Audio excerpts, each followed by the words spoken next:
Hello and welcome back everyone. This is of course your number one crypto enthusiast, Light here, and today we are going to be talking about a very lucrative way to make money in crypto that a lot of people do not talk about, and that is running nodes. Now the key to understand is that there's different types of nodes out there, and some blockchain projects tend to have their own brandings and names for these nodes, but most of the time they are falling into a couple of different categories.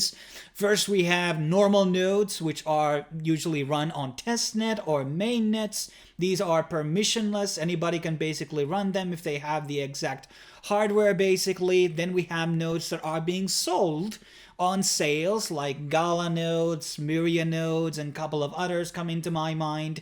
And then we have like master nodes, which are essentially asking you to lock a certain amount of tokens inside the masternode, and then you are going to be getting an APY, or usually on that blockchain's coin, as a reward by running that node. And obviously these nodes are being run on your own computer, or they can be run through a VDS or a VPS service, and there's bunch of them out there, and that is usually the most easiest way to do that, because what we need to understand is that a lot of these node projects require quite high uptime, meaning that they need to be open pretty much 24/7 or 99% uptime, which is usually required of you.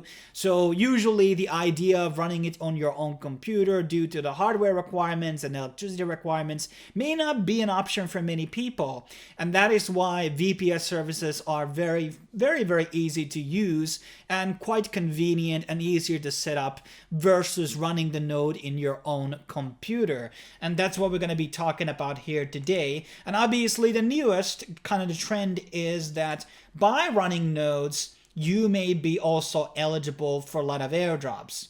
If a project is currently on testnet, there isn't really a lot of like good ways to fight against cybles and just make a way to reward people for not spamming on the chain. And that is why chains that tend to launch their main coin once the mainnet launches tend to usually reward node runners, because it's kind of one of the more convenient ways to determine value added into the actual testnet. And to give you a couple of examples, allegedly some of the people who were running Sol nodes, Solana that is, got $500,000 for running a node. I don't know if that is a light node or full node and how long they were running those. And some people in Celestia got $80,000 by running a node. And I know Celestia had a different sums for people who are running light nodes and full nodes. So there's a bit of a difference sometimes. And not all projects are rewarding people who are running nodes. That needs to be understood. Dimension was another one that was basically rewarding people who are running nodes, and there are going to be others in the future. So it's very important that you are going to be eyes open on the possibilities and the opportunities that these node running services may basically allow you to have in terms of rewards. So this article specifically actually has a couple of different projects listed here, which are all on testnet, which potentially could be doing an airdrop. This was compiled by Wacky Time 1, a big crypto YouTuber, sorry, not a YouTuber, a Twitter person or a Twitter influencer. This list is pretty good, but two things I would remove from it is probably Tyco, because Tyco is very close to mainnet, and I think it's too late to run a Tyco node as of right now. Another one that I have on this list that I don't like is Zora. I don't think Zora is already on mainnet, and I don't think running a node for them is going to be part of the criteria for their eventual airdrop when it's going to be happening. But all the other ones on this list, especially Elixir, Penumbra, Babylon, and Berachain, because they are both IBC chains, and we had these recent Celestia and Dimension doing an airdrop, being IBC chains, to the node runners. So I think there's some type of common thread here that IBC chains are more likely to give an airdrop for people who are running nodes. And there has been those in the past, some more lucrative than others, but definitely when you think about the cost of running a node, which we're getting into a second, it's actually not that high compared to farming on a specific chain. So what are the services that you can basically use in terms of VPS? I have 4 services which I have picked out here today, which I'm going to be featuring, and some of them and some will not have also referral or affiliate links on them. So you can choose whatever you want to have. I recommend just reading more reviews and opinions about said service. Contabo is the first one we're going to be featuring because it's the one that I have personal experience with. So I have a Xi node, which I've been a Xi Sentry node. This one was one of those nodes which you had to buy. I think it's above 1 Ethereum to basically buy. I got it on a bit cheaper price, and it's one of those projects which basically have an increasing price as more time goes on. And that's kind of like a common node sale model that I have seen in the past. Now, the reason why Contabo is great is because they are very affordable, some starting at 4.5 euros a month. By doing a plan that's like a yearly based, you obviously usually get discounts.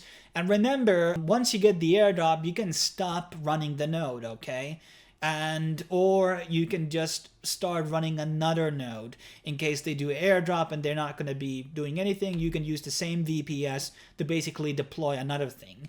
And there are going to be specs, how many CPU cores they have, RAM and storage, and data transfer. These are the 4 most important metrics, and every node project or any blockchain project that allows you to run nodes usually has said how much of these resources that they are asking. So that's something you have to pay attention to. In some cases, you can even run 2 or 3 nodes under like this VPS 1 model under Contabo.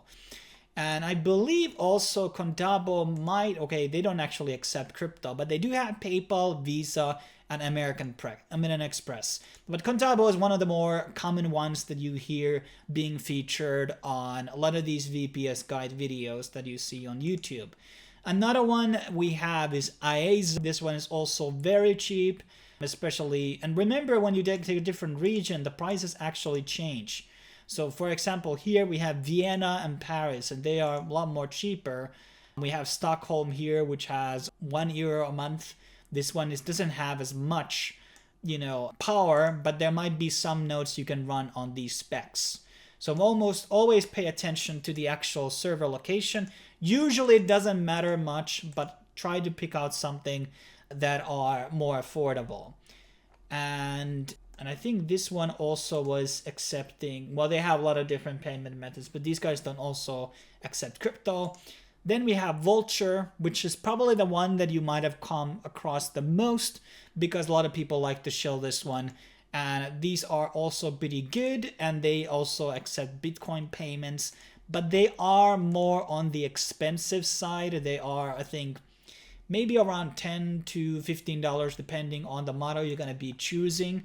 But I could say that in some ways they are a lot more higher quality product as well. So, but they are starting at $2.5 a month.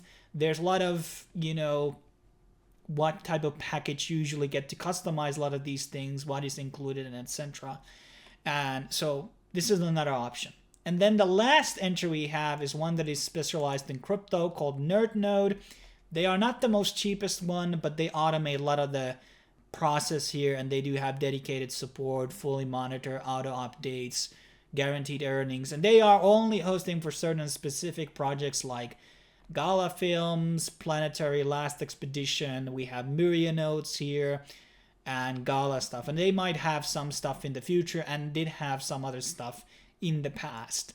And a lot of these, I think there might be another service that is like hosting these gaming nodes. But the gaming nodes are very popular because what you need to understand is that I think in the beginning, Gala nodes were like 5,000 worth or something. And now they are like 100K to buy a Gala node. So the cost of these certain nodes, like Myria nodes, which I invested in, for example, their price have gone significantly up. And the price of buying a node, I think it was a half an Ethereum for me, and now it's like 2 ETH or something like that. So they are scaling up. Now the question obviously is, okay, we have the VPS set up, and this is not a guide to how to set up a VPS. We have to do an extra video on that later. But once you have done the process once, it's going to be pretty similar on every single time, going onwards from there. and it might take you 30 minutes most of the time to basically set up. And here is a couple of nodes which I recommend. Shardium. And this is like, you go into a lot of these validator or node pages and they will explain to you how much is hosting needed, how much RAM is needed, how much CPU is needed, and how much storage is needed. These are important things. You always need to look these up before you start running node on a certain package. And everything runs through Linux and Mac most of the time. You don't need a Linux or Mac computer. You will be downloading usually this remote tool. I know Putty is a one, and then I'm using myself another one. And you basically get to do a CMD prompt, and then you paste in all of these lines. And then there's eventually going to be the GitHub file, which is usually from the specific project. And it's like just pasting lines after lines and after lines, and then it downloads, and then you paste the line, and eventually it's already done. And then you don't need to touch it again. Only thing you really need to do, it might be an update, which can be sometimes be run through the VPS itself or something like that. But most of the time, I don't think there's been that many updates on the projects that I've been running in the past. So it may seem very like tech heavy, and maybe you have not done any CMD stuff or coding in the past, but it's not really that hard when you actually get around it. Mostly just copy and paste stuff, and no prior coding required. Another one that I recommend, which was also on the previous list, was Elixir. This is a brand new project, and they have raised $8 million. Very interesting, and I'm going to be running a node on that. Berachain, obviously, because it's an IBC chain, and they're on Testnets. So what would be potential criteria other than running nodes and doing some Galaxy missions? And then we have obviously Babylon. This has a kind of higher requirements, by the way. So you might want to also strategize based on that. Like if there's too much requirements, like this requires 1 terabyte, which is a lot, it may not be the option for you. But things that were not included on that list was Subspace Network. This is an interesting project, and they are running out a testnet right now, and it's incentivized. And oh yeah, something I should have mentioned in the beginning. Sometimes projects will say that running a node is not going to get you an airdrop. It's not going to be giving you any rewards whatsoever, but they might be lying. So you have to kind of take it as a face value. Sometimes projects will tell you that they are on an incentivized testnet, and sometimes they are not. So it's kind of up to you. Do you want to focus on incentivized ones or the ones that are speculative? And usually the incentivized probably going to be giving you a lower airdrop because there's more people farming it. Just a hunch. So Subspace is the one. Then we have Massa. Massa already had a token sale. They have not given a statement on will there be an airdrop. I would think so. And obviously running a node is a good way to be eligible for a potential airdrop for them. And then we have 10, previously known as Obscuro. I think you need to do an actual application to be running a node on their platform. And we did an application, but we haven't heard back, so take it what you will. But they do have some testnet quests which you can still do with in case you are not going to be running node for Obscuro.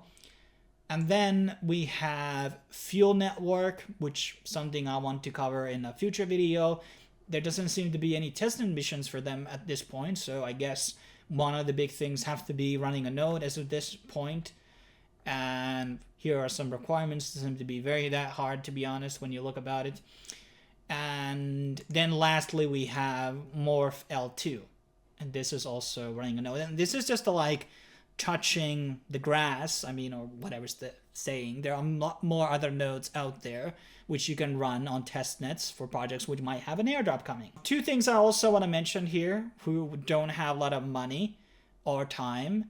We have Koi, and this is a node that you can run on your own computer, which doesn't have that uptime requirement. I'm running this when I open my computer, and when I open the computer again, I will run it.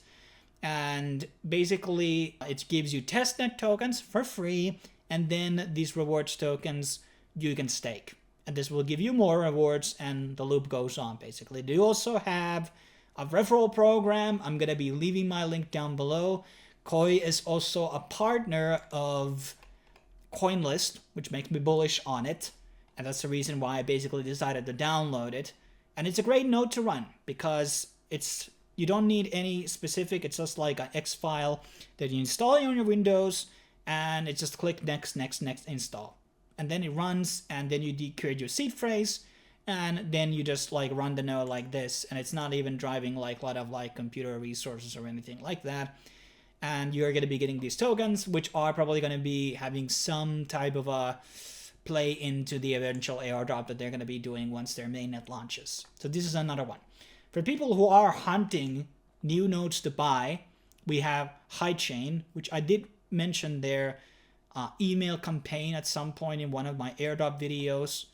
Right now it's 0.2 Ethereum. I think you can use a code KAGI, not my code, and you can get 0.01 Ethereum discount on it. This has to be bought on the mainnet though. But usually when I look into these gaming nodes, I'm very bullish on them because they have performed really well. Gala, Myria, Zai, even though its infancy, has performed really well.